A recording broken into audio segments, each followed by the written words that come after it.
Good afternoon and welcome back to another ironic introduction to another video. Today I have Season 20, War Number 1, and probably like the worst performance from me on a Quake. I died on a fight with just like absolutely no reason to. We did end up losing this war. I'm part of the reason. It wasn't like it was super close, but if you died and you lose the war, right, that does make you part of the problem. So next time I will play better. I really just totally tripped up. This first fight is Path 2. This is the Strike counter Fury. They gain Furies if you hit them with 5 lights, 4 mediums, or 2 heavies until you get a special off or until you hit them with a special really. Quake completely bypasses this, so I am just going to standard Quake and shake this with a parry here or there, depending on when Cap is coming at me. Here, I did throw a parry and then a heavy, because of the timing window. I wanted to make sure that I did get the full damage, and he was just like a little off, so rather than go for like a parry or another cheeky parry, I just hit him so I had the extra time, and the concussions and the aftershocks would get their damage in. Not a hard fight. I did end up getting hit once, which was really unfortunate, because that's actually going to come up later when I end up not healing Quake. This next fight is an Elsa Bloodstone. Normally I would like to Quake this, but I'm pretty sure this person is running attrition masteries, and if they're running double edge, then I'm just gonna die with Quake. So I am going to jump in with Omega Red, and I do believe I don't play like the super best.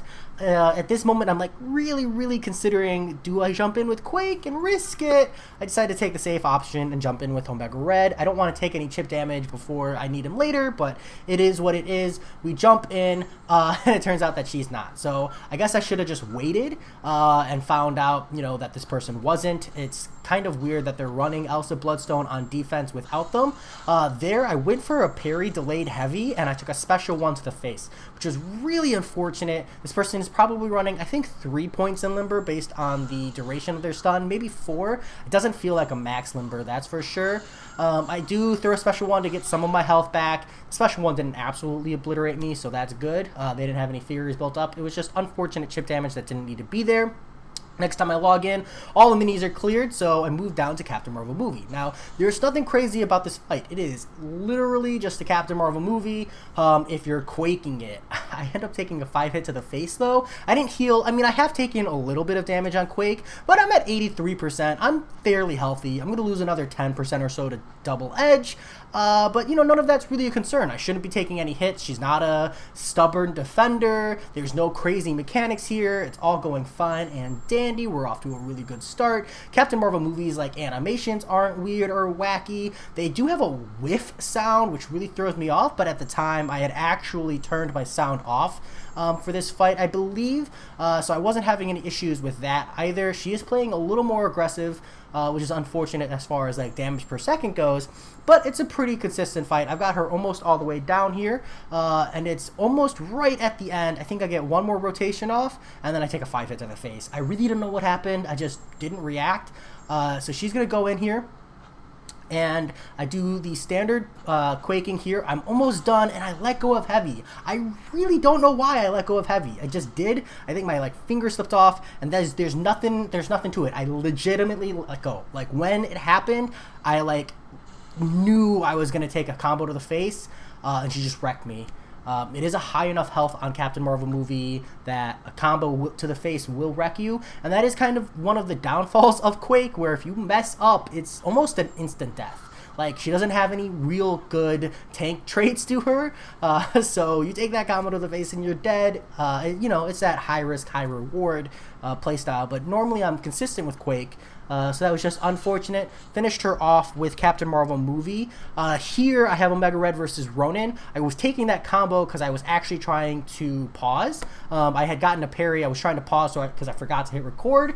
Most unfortunate. I managed to get the pause in, but I was already too late. I was already taking the combo to the face, but that's okay. Nothing too crazy. Omega Red's really good for this fight. This is a strike counter. This is a strike counter or counter strike, whatever, combat power generate.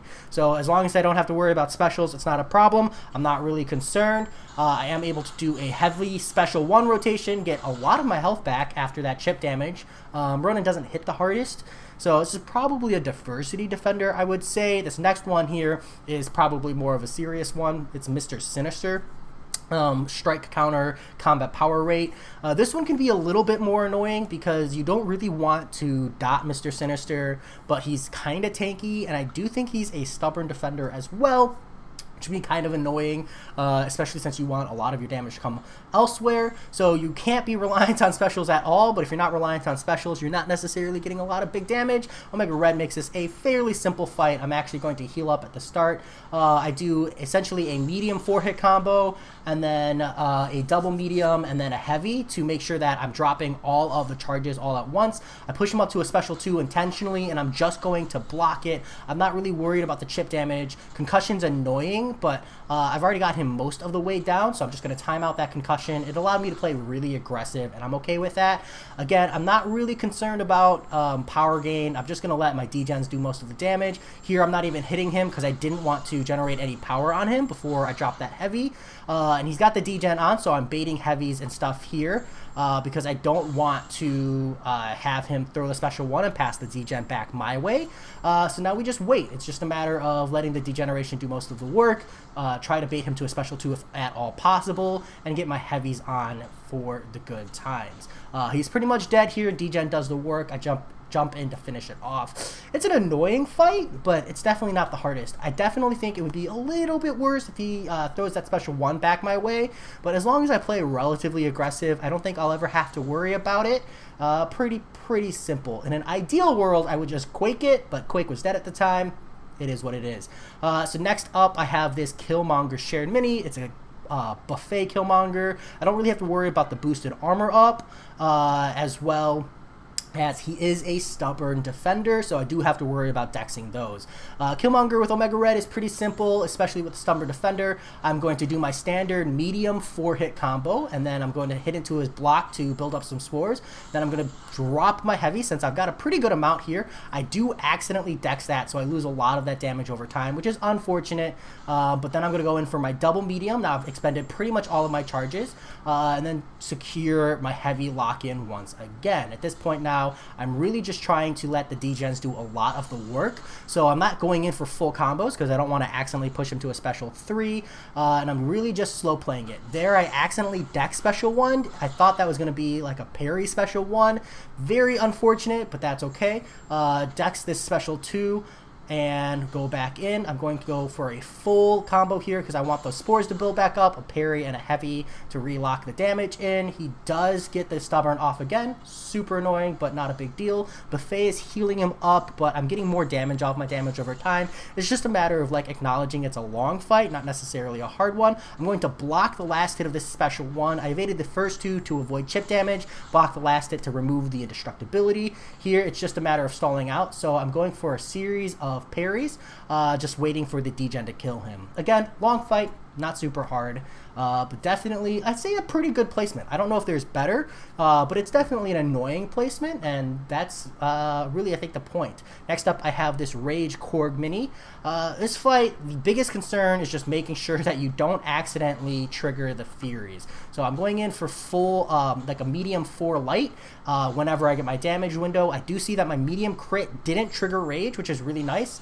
I had a really delayed heavy there on my part, just slow reaction time on mine. This guy is running max limber, I do believe. From there, I go into full parrying method. I'm not doing any hits because I just want to get my degen on and let that do all of the work because he is raged. I take the last blocked hit on that special 2 to drop the indestructibility. That was a indestructibility I triggered on accident. I do take the special 1 to the face. It's not a big deal. Korg isn't like the hardest hitter. I hit him 1 time there just to drop the rock shield, reproc my degen, and here I'm going to go in for some hits just because he's almost dead, and I wanted to keep him like relatively aggressive so I can reproc my degen. I reproc the degen, drop my special 3. This fight is going amazing. I haven't crit on any of my heavies, I don't think, and that's why he hasn't triggered any Furies, which means I don't really have to worry about block damage. If I don't have to worry about block damage, it's a really, really easy fight. I think if I'm ever in like a really, really serious war, I'll pop a indestructibility boost, and I'll proc like a health boost and maybe turn off dexterity, but otherwise Omega Red makes really quick work of this guy. Now my Omega Red is Sig 60, so it's a pretty low Sig for a 6-star rank 3. Like the extra stats from the rank 3 really help out, but actually like a maxed out 5-star would have better damage over time than my Omega Red, so there's trade-offs there, give or take, but I really like the work he's putting in, and I'm excited to get some really good war value out of my rank 3 Omega Red, because that's what's going to make me feel like he's super worth it. As always though, I hope you all enjoyed, and I'll talk to y'all later. Peace.